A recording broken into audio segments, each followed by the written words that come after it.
안녕하세요. 저는 김철수입니다. 올해 75이에요. 지금 제가 앉아있는 이곳은 퀸즈 플러싱에 있는 시니어 하우징이에요. 2년 전에 이사와서 지금까지 살고 있어요. 1993년 제가 42때 아내와 두 아이를 데리고 한국에서 뉴욕으로 왔어요. 그때는 정말 아무것도 모르고 왔죠. 영어도 서툴고 가진 돈도 별로 없고 그냥 미국에 가면 더 나은 삶을 살 수 있을 거야 라는 막연한 희망만 가지고 왔어요. 오늘 여러분께 제 이야기를 들려드리려는 이유는 혹시 저와 비슷한 고민을 하고 계신 분들이 있을까 해서예요. 특히 은퇴를 앞두고 계시거나 집 문제 때문에 고민이 많으신 분들이 주변에 많이 있더라고요. 제가 30년 동안 뉴욕에서 겪은 일들, 특히 집과 관련된 이야기를 솔직하게 말씀드릴게요. 아마 많은 분들이 공감하실 거예요. 이민 와서 처음 2년은 정말 힘들었어요. 저는 델리에서 일하고 아내는 네일 샵에서 일하면서 영어도 배우고 어떻게 살아가는지도 배웠죠. 1995년에 드디어 플러싱에 작은 델리를 차렸어요. 정말 작았어요. 지금 생각해보면 어떻게 그 좁은 곳에서 장사했나 싶을 정도로요. 매일 새벽 5시에 일어나서 델리 가서 문 열고 밤 10시에 문 닫고 집에 와서 일요일도 문 열었어요. 다른 가게들 쉴 때가 우리는 더 바쁠 때였거든요. 아내는 네일 샵에서 아침 10시부터 저녁 8시까지 일했어요. 손님들 손톱도 해주고 발톱도 해주고 처음에는 기술이 서툴러서 혼나기도 많이 했죠. 그렇게 힘들게 일하면서 항상 생각했어요. 언젠가는 내 집을 사자. 그때는 플러싱에 있는 투베드룸 아파트를 렌트로 살았어요. 한 달에 $1200 정도 했던 것 같아요. 매달 렌트비 낼 때마다 아내랑 그런 이야기를 했어요. 이 돈이 그냥 물에 빠지는구나. 언젠가는 내 집을 사야지. 90년대 후반부터 본격적으로 집을 알아보기 시작했어요.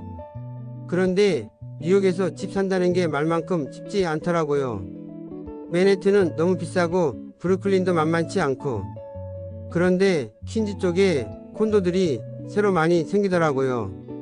2002년경에 플러싱에서 차로 10분 정도 떨어진 곳에 새 콘도 단지가 생겼어요. 분양 사무소에 가서 구경했는데 정말 예뻤어요. 투베드룸에 화장실 2개, 발코니도 있고 와, 이런 데서 살 수 있으면 얼마나 좋을까. 그런데 가격을 보니까 $35만 더라고요. 그때로서는 엄청난 돈이었죠. 은행에 가서 모기지 상담을 받았어요. 다운 페이먼트 20%면 $7만, 나머지 $28만 30년 모기지로 빌릴 수 있다고 하더라고요. 월 페이먼트가 $1,800 정도 나온다고 했어요. 렌트비보다는 높지만 내 집이라는 생각에 혹했죠. 2003년 봄에 드디어 결정했어요. 그때 제가 52였거든요. 계약서에 사인하면서 생각했어요. 이제 정말 아메리칸 드림을 이루는구나. 이사한 첫날 밤을 아직도 기억해요. 발코니에 나가서 뉴욕 불빛을 바라보면서 아내랑 둘이 서 있었어요. 여보, 우리도 이제 집주인이네. 그때 정말 뿌듯했어요. 10년 동안 렌트비로 날린 돈 생각하면 아까웠지만 이제는 내 돈이 내 집으로 들어가는구나 싶어서요. 하지만 집주인이 되고 나서야 진짜 현실을 알았어요. 모기지 $1,800에 관리비 $400, 부동산세 $300, 한 달에 $2,500가 나가더라고요. 렌트할 때보다 훨씬 많이 나가는 거예요. 집을 사면 돈을 아낀다고 했는데 왜 더 많이 나가지? 그래서 더 열심히 일해야 했어요. 델리 장사도 경쟁이 치열해지고 손님들도 까다로워지고 하지만 집 때문에 포기할 수는 없었죠. 아내도 네일샵에서 더 많은 시간을 일해야 했어요. 주말에도 나가고 휴일에도 나가고 여보, 언제까지 이렇게 살아야 하나? 특히 관리비가 문제였어요. 매년 올라가더라고요. 2005년에 $400였던 게 2010년에는 $600, 2015년에는 800달러. 도대체 언제까지 올라가는 거야? 2010년에 제가 59이었어요. 주변 친구들은 이제 슬슬 은퇴 준비해야지 하는데 저는 꿈도 못 꿨어요.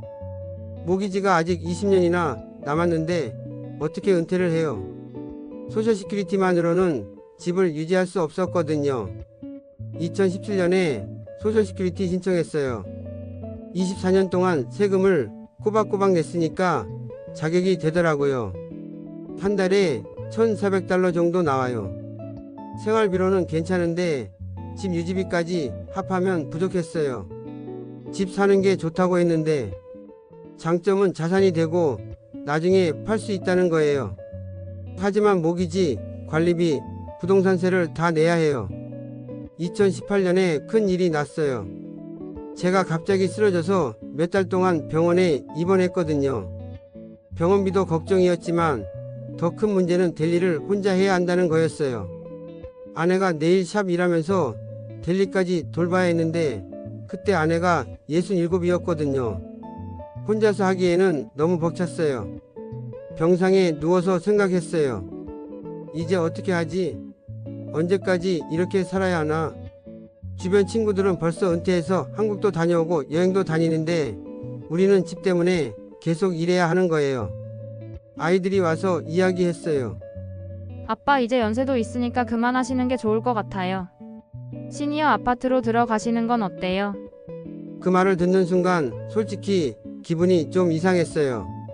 시니어 아파트. 내가 벌써 그럴 나이가 됐나? 아이들이 자료를 가져왔어요. 뉴욕에 시니어를 위한 아파트가 많다는 거예요. 보기는 봤는데 솔직히 마음에 안 들었어요. 내가 늙은이야. 아직 일도 하고 있는데 밤에 잠이 안 와서 이런저런 생각을 했어요. 왜 이렇게 거부감이 들까? 아마 시니어 하우징은 가난한 늙은이들이 가는 곳이라는 편견 때문이었던 것 같아요. 자존심도 상하고요. 태어나고 나서 아내와 진지하게 이야기했어요. 여보, 우리 이제 그만하자. 건강이 더 중요해. 그래도 모기지는 어떻게 해? 집 팔면 되지 뭐. 집을 판다고? 15년 동안 정성 들여 가꾼 집을 판다고? 그런데 2020년에 코로나가 터졌어요. 델리 장사가 정말 힘들어졌어요. 손님은 반토막 나고 우리는 고령자라 감염 위험도 높고 이제 정말 그만해야겠다. 2020년 여름에 델리를 정리했어요. 25년 동안 한 일을 그만둔다는 게 마지막 날 문 잠그면서 많이 울었어요. 아내도 네일 샵을 그만뒀어요. 손님들이 무서워서 안 오니까 할 수가 없었어요. 델리를 정리하고 나니 또 다른 문제가 생겼어요. 집에만 있으니까 답답한 거예요. 25년 동안 바쁘게 살다가 갑자기 할 일이 없어지니까요. 게다가 소셜시큐리티와 약간의 저축만으로는 집 유지하기 힘들었어요. 매달 2,500달러씩 나가는데 수입은 1,400달러 뿐이니까요. 2021년 봄에 전화가 왔어요. 안녕하세요. 플러싱 시니어 하우징입니다. 네. 알고 보니 아이들이 2019년에 몰래 신청해 뒀더라고요. 왜 내 허락도 없이. 아빠 그냥 대기 리스트에만 올려뒀어요. 혹시 몰라서요. 화가 났지만 한편으로는 조금 궁금하기도 했어요. 그냥 구경만 해보자. 마지못해 따라갔어요. 가면서도 계속 말했죠. 나는 안 갈 거야. 그런데 막상 가보니 생각보다 괜찮았어요. 깨끗하고 밝고 다른 한국 분들도 많이 계시더라고요. 그런데 렌트가 얼마래요? 월 420달러예요. 뭐라고요? 420달러요. 네. 소득에 따라 계산해서 월 소득의 30%만 내시면 되는데 소셜 시큐리티 1,400달러의 30%니까 420달러예요. 머리가 하얘졌어요. 콘도에서 2,500달러 내던 것과 비교하면 2,080달러 차이예요. 한 달에 말이에요. 직원이 설명해 줬어요. 뉴욕시에는 섹션 200이라고 해서 62세 이상 저소득층을 위한 시니어 하우징이 많아요. 자격 조건은 62세 이상, 그리고 지역 평균 소득이 50에서 80% 이하면 돼요. 시민권이나 영주권이 있어야 하고요. 렌트는 월 소득이 30%만 내면 되고 유틸리티도 포함되어 있어요. 정부에서 나머지를 보조해 주는 거죠. 집에 와서도 계속 생각이 났어요. 그래서 한 번 더 가봤어요. 이번엔 좀 더 꼼꼼히 봤죠. 1베드룸인데 거실, 주방, 화장실이 다 있어요. 공용시설도 좋고 보안도 철저하고. 집에 와서 아내랑 밤새 이야기했어요. 여보, 해볼까? 정말로? 콘도는 언젠가 팔아야 할 거고. 이런 기회가 온 것도 운명 아닐까? 결정하고 나니 마음이 편해졌어요. 18년 동안 살던 집을 정리하는 게 쉽지 않았지만 새로운 시작이라고 생각하니까 설레기도 했어요. 콘도를 파는 과정은 생각보다 순조로웠어요. 코로나 이후 부동산 가격이 많이 올라서 2003년에 35만 달러에 샀던 집이 65만 달러에 팔렸어요. 모기지 잔금 10만 달러 갖고도 꽤 많이 남았거든요. 2021년 9월에 입주했어요. 열쇠를 받고 문을 열었을 때 정말 이상한 기분이었어요. 내 소유는 아니지만 왠지 더 편안한 느낌. 정말로 420달러만 내면 되는 거지? 같은 층에 이 할아버지라고 계세요. 이분도 저처럼 델리 하셨던 분이에요. 우리 왜 진작 여기 안 왔을까요? 서로 그런 이야기 하면서 금세 친해졌어요. 제일 큰 변화는 경제적 부담이 확 줄어든 거예요. 매달 2,080달러를 아끼게 되니까 여유가 생겼어요. 처음으로 저축도 제대로 할 수 있게 됐고 뭔가 사고 싶은 것도 부담 없이 살 수 있게 됐어요. 그리고 드디어 여행을 시작했어요. 작년에는 한국도 다녀왔고 올해는 제주도도 갔어요. 25년 동안 일만 하다가 이제야 여행다운 여행을 하는 거예요. 아내도 여기 와서 행복해해요. 네일샵에서 하루 종일 앉아서 일할 필요도 없고 그냥 취미로 이웃 할머니들 손톱해드려요. 여기서의 생활이 정말 좋아요. 아침에 일어나서 델리 가야지 하는 생각 안 해도 되고 몸이 아파도 그래도 일해야지 하고 참을 필요도 없고 매일 산책하고 이웃들과 수다 떨고 가끔 아내가 한국 음식에서 나눠 먹고 이게 진짜 은퇴 생활이구나 싶어요. 저도 여기 와서 건강이 많이 좋아졌어요. 스트레스가 없어서인지 혈압도 안정되고 잠도 잘 자고. 여보, 우리 진짜 잘한 것 같아. 요즘 자주 생각해요. 집이 뭘까? 18년 동안 제가 소유했던 콘도도 분명 내 집이었어요. 하지만 그 집은 저를 자유롭게 해주지 못했어요. 오히려 묶어뒀죠. 지금 사는 이곳은 내 소유가 아니에요. 하지만 여기서 저는 진짜 자유로워요. 진짜 편해요. 집은 소유하는 게 목적이 아니라 행복하게 사는 게 목적이구나. 이제야 깨달았어요. 혹시 제 이야기를 들으시는 분들 중에 비슷한 고민하고 계신 분들 있으시면 편견을 버리세요. 시니어 하우징은 가난한 늙은이들이 가는 곳이 아니에요. 여기는 나이 들어서 더 현명하게, 더 자유롭게 살기 위해 선택하는 곳이에요.